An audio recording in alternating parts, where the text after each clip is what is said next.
அரங்கத்தில் இருக்கும் அனைவருக்கும் இறைவன் புறத்திலிருந்து சாந்தியும் சமாதானம் உண்டாகட்டும். சினிமா தொடக்க காலகட்டத்தில் நடிகர்களுக்காக பார்க்கப்பட்ட சினிமா தான் இருந்தது.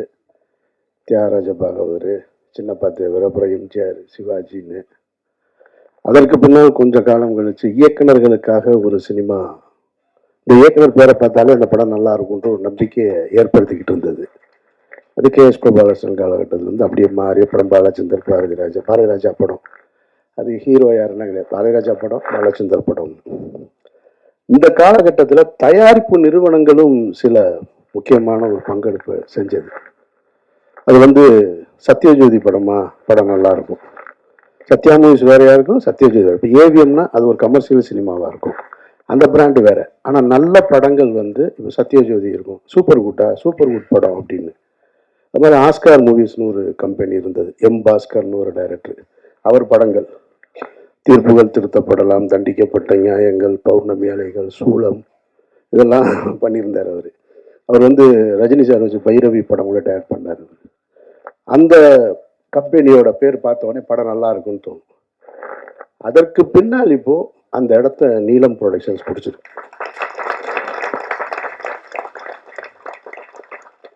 முதல்ல நீலம் ப்ரொடக்ஷன்ஸ்னு பேர் வைக்கும் பொழுது சரி, எல்லாரும் அவங்கவுங்க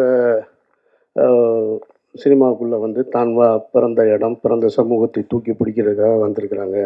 அந்த அடிப்படையில் ரஞ்சித்தும் நீலம்னு தூக்கி வச்சிட்டாரு, அப்படி தான் தோணுச்சு. அது தோணுற இயற்கை தானே.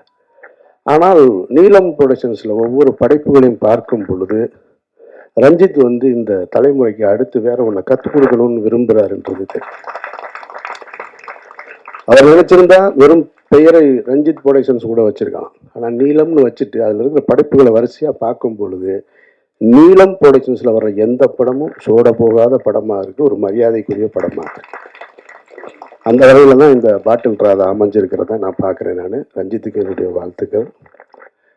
இதே நீலம் ப்ரொடக்ஷன்ஸ் நான் சாகிற வரைக்கும் இந்த பெருமையோடு இருக்கணும் அப்படின்றது என்னுடைய ஆசை. ஏன்னா இடையில எல்லாம் செய்வாங்கன்னா, இந்த மாதிரி பேனர்ஸ்லாம் கடைசி காலகட்டத்தில் ஒரு சிக்கல் வரும்போது கண்ட கருமத்தை எடுத்துருவாங்க, கொஞ்சம் மாறிடுவாங்க. அப்படி ஒரு சூழலுக்கு போயிடக்கூடாது. இந்த குடியை பற்றிய படம் அப்படின்னோடனே நமக்கு முதல்ல எனக்கு நினைவுக்கு வர்றது, எம்ஜிஆர் சிஎம்மாக இருக்கும்போது ஒரு படம் எடுத்தார். தேங்காய் சீனிவாசன் அவர்கள் ஹீரோவாக நடித்து நான் குடித்து கொண்டே இருப்பேன் அப்படின்னு ஒரு படம். அது ஒரு பிரச்சார படம் மாதிரி பண்ணியிருந்தாங்க. ஆனால் அந்த படம் குடியின் தாக்கத்தை சொல்லிச்சா நமக்கு அப்படின்னு கேட்டால் அந்த படம் சொல்லலை. அப்படி ஒன்று அந்த படத்தை பார்த்துட்டு யாரும் திருந்தினானா அப்படின்னு கேட்டால் எனக்கு தெரிஞ்சு திருந்துறதுக்கு வாய்ப்பு இல்லை. அந்த படமும் அப்படி தான் இருந்துச்சு. அது தேங்காய் சீனிவாசன் போல் ஒரு சீனியர் நகைச்சுவை நடிக்கும்போது அது சேரலை. அதோட மேக்கிங் அன்றைய காலகட்டத்தில் வச்சு. அதுக்கு பின்னாடி நான் குடியை பற்றி ரொம்ப சிலாகிச்சு பார்த்த படம் 2016 ஸ்பிரிட்னு ஒரு மலையாள படம், மோகன்லால் சார் நடிச்சது. அந்த படம் பார்த்துட்டு கருப்புள்ளியப்பன் தான் அந்த படம் பார்த்துட்டு ரொம்ப நல்லா இருக்கு பாருங்கன்னாரு. எனக்கு படம் பார்த்த உடனே அந்த படம் ரொம்ப பிடிச்சி போய் அந்த படத்தோட ரைட்ஸ் வாங்கிட்டு நான் போய் அந்த ரைட்ஸை வாங்கிட்டு, ரீமேக் படம் பண்ணுற ஐடியாவே கிடையாது லைஃப்பில். எந்த கதையாக இருந்தாலும் நல்லதோ கெட்டதோ குப்பை கதையோ நம்ம கதையிலே எடுத்துருவோன்னு சரி முதல் முறையாக இந்த ஸ்பிரிட்டை ரீமேக் பண்ணலான்னு சொல்லிட்டு அதை வாங்கி வச்சுக்கிட்டு ஒவ்வொரு ஹீரோவாக அப்ரோச் பண்ணேன். எனக்கு தெரிஞ்ச எந்த ஹீரோ ஒத்துக்கலை. இவங்களுக்கு மோகன்லால் சாரை விட இவங்க யாரும் பெரிய ஹீரோக்கள் கிடையாது இங்கே இருக்கிறவங்க. அப்படி இருந்துமே அவர் பண்ணினதை இங்கே ஒத்துக்க தயாராக இல்லை. சரி, நான் அதோட அப்படியே வச்சுட்டேன். சரி, அதை என்னைக்காவது நம்மளே நடிச்சுக்கிறோம் அந்த படத்தை அப்படின்னு முடிவு பண்ணிட்டு, சரி இந்த பிரச்சனை எல்லாம் முடியும் போது அதுக்கப்புறம் ஸ்டார்ட் பண்ணணும்னு அப்படியே காலம் கடந்து போயிட்டே இருந்துச்சு. இதுக்கிடையில் ஒரு 2-3 வருஷத்துக்கு முன்னாடி அதே மலையாளத்தில் வெள்ளம்னு ஒரு படம் ஜெயசூர்யா நடிச்சது. ஒரு குடியோட கொடுமையை, ஒரு குடி நோயாளியை பற்றி. சரி, நான் அந்த படத்தை ஸ்பிரிட் தான் எடுக்கலை, இதை வாங்கி உடனே எடுத்துருவோம். ஏன்னா அதில் கொஞ்சம் மெஜஸ்டிக் லுக்கு ஸ்பிரிட்டில் மோகன்லால் சார் பண்ணது. இப்போ மோகன்லால் சார் பண்ணதை நம்ம போய் பண்ண முடியாது.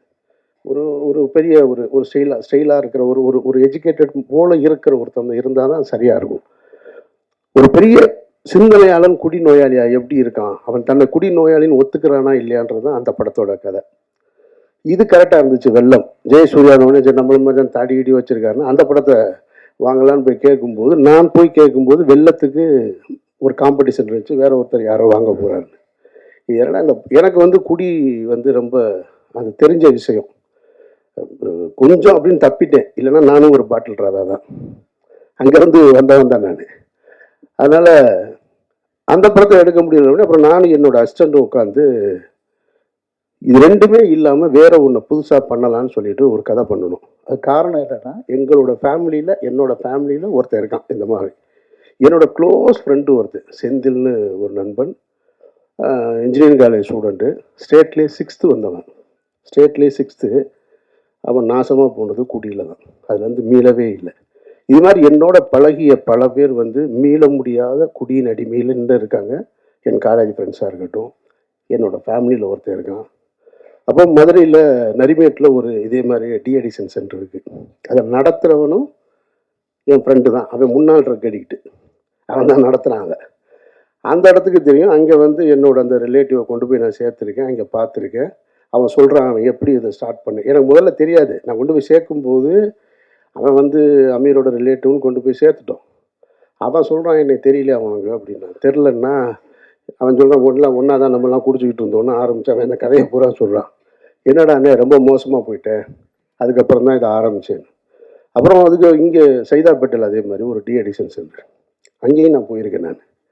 அப்போ இதை வச்சு ஒரு கதை எழுதினேன். எழுதி வச்சாச்சு, பிகினிங் டு எண்டு. நானும் என்னோடய அசோசியேட் எழிலும் சேர்ந்து. அன்றைக்கி ரஞ்சித் கூப்பிட்டு இந்த படம் காமிக்கிறார், பார்த்து முடித்தோடனே தெரிஞ்சு அதை எடுக்க முடியாது அப்படின்னு. ஏன்னா அவ்வளவு சிறப்பாக எடுத்து முடிச்சிட்டாங்க பாட்டில் ராதாவில். இனி போய் நம்ம அதை எடுத்தோம்னா வேற தான் எடுக்கணும். இனி போய் அதை எடுத்தோம்னா நான் வந்து தினகரனை பார்த்து எடுத்ததாக தான் இருக்கும் அந்த படம். அப்படி அமைஞ்சிருக்கு அந்த படம். எப்படி வந்து பாக்ஸிங்கில் வந்து இன்னொரு படம் எடுக்கலாமா அப்படின்னா சர்பேட்டை தான் ஞாபகத்துக்கு வரும். ஒரு மென்டல் அசைலம் இனிமேல் திருப்பி எடுக்கணும்னா சேது தான் ஞாபகத்துக்கு வரும். ஒரு தமிழ் தேசியவாதி ஒரு தீவிரவாதியை காட்டுக்குள்ளே கூப்பிட்டு போகணும்னா அது விடுதலை தான் ஞாபகத்துக்கு வரும். ஒருத்தர் ஓடி போய் சற்றை இனிமேல் இறக்குனான்னா ரன்னு தான் ஞாபகத்துக்கு வரும். அதுபோல் டிஅடிக்ஷன் சென்டர்னு தமிழ் சினிமா ஒரு படம் வந்துச்சுன்னா அது இந்த படத்தை தான் ஞாபகம். அப்படி ஒரு படம் அது மிகச்சிறப்பாக. அதாவது ஒரு ஃபர்ஸ்ட் ஹாஃபை வந்து இவ்வளவு அழகாக என்கேஜ் பண்ண முடியுமா? ஏன் இங்கே சொன்னவங்க ஏன் சரியாக சொல்லலைன்னு தெரில. இது ஒன்றும் பிரச்சார படம்லாம் கிடையாது. இது பிரச்சாரம்ன்ற வார்த்தை நீங்கள் யூஸ் பண்ண வேண்டியதே இல்லை. Complete entertainment. மாறன்லாம் பின்னிருக்காரு ஃபர்ஸ்ட் ஹாஃபில் எக்ஸ்ட்ரானரியா. போகிற போக்கில் அதுவும் ஓபியில் டைலாக் டப்பிங்கில் போட்டிருக்காரு பாருங்க. அங்கங்கே நீங்கள் எங்கே உட்காந்துருந்தாலும் இதை நான் என்ன சொல்கிறேன்னா, நான் மிகைப்படுத்தி சொல்லலை. சமீபத்தில் இந்த படத்தை குட்லெட்டில் பார்க்கும்போது மொத்த தேட்டர்லையும் ஒரு ஆள் சிரிச்சுக்கிட்டே இருக்கான். படம் போட்டதுலேருந்து வெற்றிமாறன் தான், வேற யாரும் இல்லை. சிரிக்கிறதுனா எப்படி இந்த லெவல்லாம் இல்லை. அவர் இப்படி தட்டுறாரு அப்படி தட்டுறாரு எந்திரிக்கிறாரு. என்னங்க இப்படி நான்லாம் சிரிப்புன்னு பேப்பரில் எழுதியிருந்தாலே சிரிப்பு, இது என்னங்க இவ்வளவு அப்படின்றாரு. நானும் சிரித்தேன், ஆனால் இப்படிலாம் சிரிக்கலை. எல்லாரும் பார்க்குறாங்க, ஒருவேளை நக்கல் அடிக்கிறாங்க. உண்மையிலே அவ்வளவு சிறப்பாக இருந்துச்சு ஃபர்ஸ்ட் ஹாஃப். அந்த ஃபர்ஸ்ட் ஹாஃபோட இன்ட்ரோல் பிளாக் ஒன்று இருக்குது. அந்த இன்ட்ரோல் பிளாக் வந்து இப்படி இந்த ஒரு படத்தை இன்ட்ரோல் பிளாக் வைக்க முடியுமா அப்படின்ற ஒரு இடத்த வந்து அந்த டைரக்டர் ஃபிக்ஸ் அந்த பையன் தான் நினைக்கிறேன். வந்தானே அதை நல்லா பார்த்து வச்சுக்கோங்க. நான் விளையாட்டுக்கு சொல்லலை. அந்த இன்ட்ரோல் பிளாக்ல ஒரு வேலை பார்க்குறான், மொத்த பேரையும் பயமுறுத்திட்டான். அவ்வளவு சிறப்பாக போட்டான்.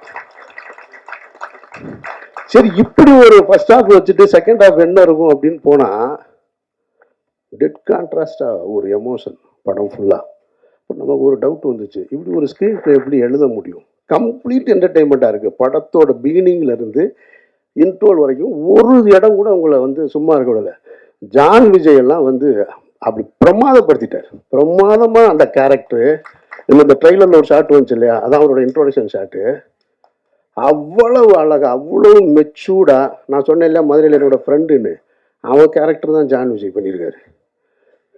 இந்த செகண்ட் ஹாஃப் என்னடான்னா அது வேற ஒரு ஏரியாவில் இருக்குது, கம்ப்ளீட் எமோஷனில் இருக்குது. இப்போ லிங்கு சொன்னார் இல்லையா, அவன் வந்து அவன் போயிடக்கூடாதுன்னு. அந்த காட்சி இன்னொரு இடம்.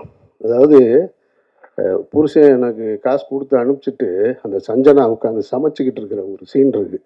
அந்த சமைப்பாங்க, அந்த மீன் பொரிச்சிட்டு வச்சுட்டு பிள்ளைகளோட வந்துடுவான் அப்படின்னு. இந்த வரலேன்ட்டு போனவன் கூட 2 குடியானோட இந்த சைக்கிளில் போவான் பாருங்க. அப்படியே போயிட்டு நான் வந்துடுறேன்னு அதெல்லாம் நான் பார்த்துருக்கேன், நான் பார்த்துருக்கேன், வாழ்ந்துருக்கேன், எல்லாமே தெரியும். இந்த கேரக்டர் வந்து இப்போ குரு சோமசுந்தரத்தை தவிர தமிழ் சினிமாவில் இந்த கேரக்டர் நடிக்கிறதுக்கு நடிகனே இல்லை.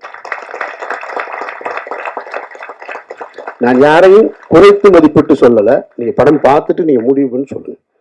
இவ்வளவு சிறப்பாக ஒருத்தன் பண்ண முடியுமா? பண்ணியிருக்காங்க. சரி, அவங்க ஹீரோயின் சஞ்சனா, அவங்க வந்து முதல்ல நமக்கு ஹீரோயின்னா வேற மனநிலை தானே இருக்கும். அப்படி இருக்கணும், ஒரு கேரக்டராக சிம்பிளாக ஒரு நடுத்தர குடும்பம், ஒரு மிடில் கிளாஸு, அவங்க தன்னுடைய கணவன் எப்படி இருக்கணும்னு ஆசைப்பட்டாங்க, ஆனால் இருக்க முடியலை, அவனோட வாழ்ந்துக்கிட்டு இருக்கிறது. ஒரு கட்டத்தில் பிரிஞ்சுட்டு எனக்கு நான் அந்த சீனை ரொம்ப ரசித்தேன். நான் இப்போ நம்ம எழுதுனா கூட அதை அவ்வளோ தைரியமாக எழுதுவோமான்னு தெரில. குரு சோமசுந்தரம் வந்து நான் திருந்திட்டேன் அப்படின்னு சொல்லி அவங்க வேற ஒரு லைஃப்பை தொடங்குறதுக்காக நின்றுட்டு இருப்பாங்க. அப்படி நடந்து வரும்போது அவனை பார்த்துட்டு புருஷன் நிற்கிறான்னு பார்த்துட்டு அப்படி திரும்பி வருவாங்க. வந்தவுடனே திருந்திட்டேன், நம்ம உன் கூட வாழணும்னு ஆசைப்படுறேன், வீட்டுக்கு போகலாம் அப்படின்னோடனே நம்ம என்ன செய்வோம்? சரி வாங்க ஆக்கா, கணவனே கண் கண்ட தெய்வம், கல்லானாலும் கணவன் புல்லானாலும் புருஷன். செம்ம டைலாக் போடா நாயே, எக்ஸ்ட்ரானரி. நீ திருந்துவ, இதை நீ சொல்லுவ, நான் வந்து கேட்கணுமா? என் 10 வருஷ வாழ்க்கையை தொலைச்சிட்டேன்டான்னு ஒரு பொண்ணு சொல்ற அந்த இடம் இருக்கு பாரு. எவ்வளவு கனவுகளோட இது போல திருமணம் செஞ்சு வைக்கிறாங்க. ஏன்னா இந்த வார்த்தை நான் என் ஃப்ரெண்டோட ஒய்ஃப்கிட்ட கேட்டேன். நான் இன்னைக்கு அந்த பொண்ணுங்க 2 பேருமே காலேஜ் படிக்கிறாங்க, ஒருத்தவங்க துபாய் போயிட்டாங்க. கல்யாணம் ஆன நாள்ல இருந்து ஒருத்தன் போராடிருக்கான். ஒரு பொண்ணு போராடி போராடி போராடி அவனை மீட்டெடுக்கவே முடியல கடைசி வரைக்கும். எத்தனை டிஎடிஷன் சென்டர் கொண்டு போய் விட்டாலும் அங்கேருந்து ஒரு ஃபோன் போடுவான், அழுகுவான், நான் காலில் விழுகிறேன், என்னை மன்னிச்சிரு, நான் திருப்பி வந்துடுறேம்மா. வந்து ஒரு 10 நாள் தான் திருப்பி ஸ்டார்ட் பண்ணிடுவோம். அது அப்படியே போய் போய் அந்த மனைவி அந்த வார்த்தையை நான் வந்து அவங்கக்கிட்ட கேட்டேன். ரொம்ப சிறப்பாக பண்ணியிருக்காங்க. அதில் அவங்க படம் பார்க்கலன்னு சொன்னாங்க. எண்டு படத்தோட எண்டு ஷார்ட் இருக்குது. செகண்ட் ஹாஃப் ஃபுல்லாக எமோஷன் தான். ஃபர்ஸ்ட் ஹாஃப் நீங்கள் பார்த்துட்டு அந்த மூடுக்கு பார்த்தீங்கன்னா செகண்ட் ஹாஃப் இருக்காது. அந்த எண்டில் கிளைமேக்ஸில் ஒரு சிங்கிள் ஷாட் ஒன்று பண்ணியிருக்காங்க அவங்க டைலாக் டெலிவரியோட. மிக பிரமாதமாக இருக்குது. எல்லா ஆர்டிஸ்ட்டுமே இதில் இவர் நல்லா நடிச்சிருக்காரு. மாறனெல்லாம் நான் ரசிச்சுக்கிட்டே இருந்தேன். மாறன் பேசுகிற டைலாக் எல்லாமே குட்டி குட்டியாக. ஜான் விஜய் இப்படி பார்த்துட்டு, ஜான் விஜய் நான் பெருசாக ரசித்ததில்லை, சார்பேட்டா தவிர. அவர் நானும் ஒரு படம் நடிச்சிருக்கோம், அந்த படம் பாதியிலே நின்றுச்சு. ஆனால் இந்த படத்தில் இவ்வளோ பிரமாதமாக அந்த ஸ்டேஷன்லேருந்து வெளியில் வரும்போது அவ்வளோ அழகாக வாழ்ந்திருக்காரு. ஒரு நல்ல திரைப்படம் அது உருவாக்கும் போது தனக்கான ஆட்களை, கலைஞர்களை சேர்த்துக்கணும். அதில் வந்து மாற்று கருத்தே இல்லை. அதுபோல் அப்படி சேர்த்துக்கிட்ட ஒரு நல்ல திரைப்படம் தனக்கான வெற்றியையும் சேர்த்துக்கிறோம். அதுக்கு யாரும் போய் சப்போர்ட் பண்ணணுன்ற அவசியம் இல்லை. பாட்டில் ராதா அப்படி ஒரு வெற்றியை சேர்க்கும்ன்றதை நான் உறுதியாக சொல்கிறேன். மற்றபடி சான்றோடன் பேசும்போது கைதட்டுங்க அப்படின்னாரு. உங்கள் பேச்சுக்கு இங்கே யாரும் கைதட்ட தயாராக இல்லை, உங்கள் பாட்டுக்கு தான் கைதட்டினாங்கல்ல எல்லாரும். அப்புறம் என்ன? இல்லை, அதுதான் நீங்கள் கேட்காமலே வந்துருச்சு உங்களுக்கானது. ஸோ அதனால் எல்லாரும் மிகச்சரியாக பண்ணிருங்க. இந்த படம் பார்க்கும்போது ஒரு குடி, ஒரு நோய் அப்படின்றத ஒருத்தன் உணரணும். இன்றைக்கி அதை நோயின்னு உணராமல் பல பேர். இதை சீனிராமசாமி என்கிட்ட ஒரு முறை சொல்லியிருக்காரு. சார் அது ஒரு நோய் சார், அது குடி ஒரு நோய். அது நோயின்னு எவன் உணர்றானோ அவன் தான் சார் அதுலேருந்து வெளியில் வர முடியும்.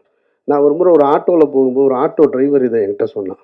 சார் நான் ஒரு பெரிய குடி நோயாளி சார், இப்போ நான் வந்து அதுலேருந்து வந்துட்டேன், ரொம்ப கேவலமான. அவன் சொல்கிறான், நான் ரொம்ப கேவலமானவன் சார், அவ்வளவு கேவலமான செயல்களை செஞ்சுருந்தேன் நான். அப்புறம் நான் கொஞ்சம் கொஞ்சமாக போய் அந்த கிளாஸுக்கு பேர் என்ன, ஏஏவா? ஏஏ. அந்த ஏஏ கிளாஸுக்கு போய் அவன் சொன்னாங்கிட்ட, இப்போ நான் வந்து கிளாஸ் எடுக்கிறேன் சார். நான் போய் அந்த மானக்கேடான விஷயத்துலேருந்து ஒரு மனுஷன் எவ்வளவு அவமானப்பட முடியுமோ அந்த அவமானத்துலேருந்து மீண்டிருக்கேன்னு சொன்னால், அதுபோல் இந்த படம் பார்க்குறவங்க மீளலும் அப்படின்ற ஒரு நம்பிக்கை இருக்குது. அதுக்கான படமாக பாட்டில் ராதா அமைஞ்சிருக்கான்னா நான் மிகைப்படுத்தி சொல்லலை, படம் சத்தியமாக அமைஞ்சிருக்கு. வாழ்த்துக்கள் ரஞ்சித் அண்ட் குழுவினருக்கு, இயக்குனருக்கு என்னுடைய நெஞ்சார்ந்த வாழ்த்துக்கள். நன்றி.